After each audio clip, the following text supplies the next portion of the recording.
In the thunderous cacophony of World War II, amidst the mud, smoke, and steel, most stories are of division, of us versus them. But today, we're going to uncover a different kind of story.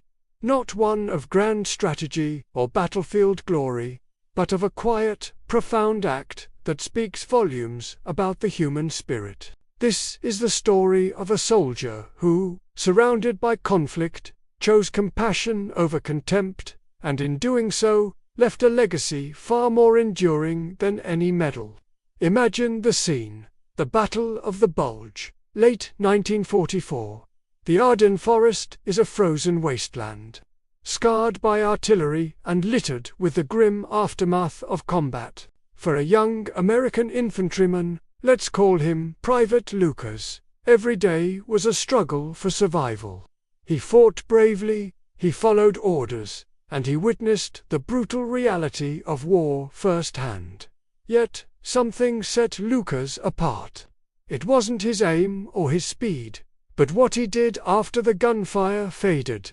While others might turn away, hardened by the horrors they'd seen, Lukas would seek out the fallen, not just his comrades, his brothers in arms, but the enemy soldiers as well. He saw not a uniform, but a person, a son, a brother, a husband, who, just hours before, had a life, hopes, and fears, just like him. He couldn't bear the thought of them being left to the elements, forgotten and dishonored. So, he began a solemn ritual.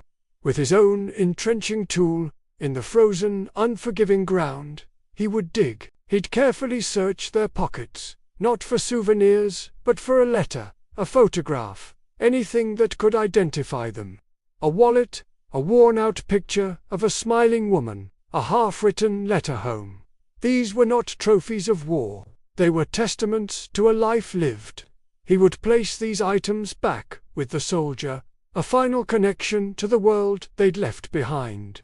His fellow soldiers were bewildered. They're the enemy. Lukas, one might say, why do you care? But Lukas's actions weren't for them, or for the enemy. They were for himself, for his own soul. He explained, in his simple, direct way, that a man deserves dignity in death, no matter which side he fought on. War makes us fight, he'd say, but it doesn't have to make us monsters. He believed that by honoring the humanity in his fallen foe, he was protecting his own. This wasn't a one-time act. Throughout the brutal winter campaign, whenever the chaos of battle subsided, Lukas would continue his quiet, solitary work. He created makeshift graves, marking them as best he could, hoping that one day, a family somewhere might find peace, knowing their loved one was treated with respect. He wasn't looking for recognition. In fact, he actively avoided it. His actions were a private covenant between him and his conscience. Think about the immense psychological pressure he was under.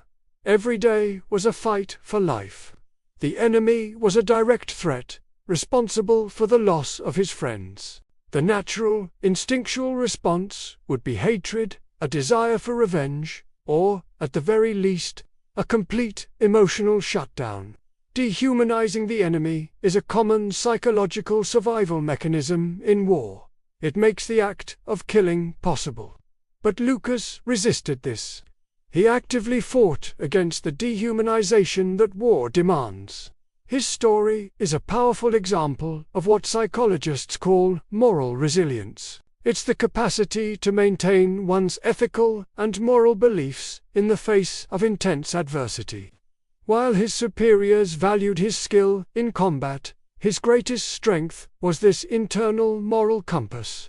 He was fighting two wars, one against the enemy army, and another, more personal war, against the darkness that threatened to consume his own humanity. What Lukas did was revolutionary in its simplicity. He saw beyond the helmet, the rifle, and the flag. He saw a shared human experience. He understood that on the other side of the battlefield was someone who was also cold, scared, and missed their family. By burying them, He wasn't betraying his country or his comrades. He was affirming a higher principle, that our shared humanity is more fundamental than our divisions. His actions weren't recorded in official histories. There were no medals for digging graves for the enemy. His heroism wasn't measured in advances or objectives taken, but in the quiet moments between the fighting. It's a form of courage that doesn't roar, it whispers. It's the courage to remain decent in an indecent world. Years later, after the war was over and Lukas returned home, he rarely spoke of his combat experiences. But he did talk about the faces in the photographs he found. He talked about the letters he couldn't read but could feel the love within. Those were the memories that haunted him, but also the ones that assured him he had made the right choice. He had held on to the one thing the war couldn't take from him, his empathy. This story forces us to ask a difficult question. What does it truly mean to be a hero? Is it only about acts of aggression and victory? Or can heroism be found in acts of mercy and respect, even for those we are supposed to hate? Private Lukas's story suggests the latter. It reminds us that even in the darkest of times, when the world seems to be tearing itself apart, a single person can choose to build a bridge of compassion. His legacy is not a statue or a plaque, but a powerful idea. It's the idea that morality isn't a luxury to be discarded in times of crisis. It's a necessity. It's what separates us from the chaos. It's the quiet voice that reminds us of our shared humanity, a voice that echoes far louder and longer than the sound of any gunshot. The truest victory, perhaps, is not defeating the enemy, but refusing to become like them. Private Lukas's story is a testament to the enduring power of the human spirit. In the heart of conflict, he found a way not just to survive, but to stay human. He chose respect over revenge, dignity over desecration. And in doing so, he taught us that the most profound acts of courage sometimes happen when the battle is over. Thank you for joining us on this journey into the human side of war. If this story moved you, please consider liking this video and subscribing to our channel for more explorations into the psychology and morality of conflict. What do you think about Lukas's actions? Let us know in the comments below. Stay curious and stay compassionate.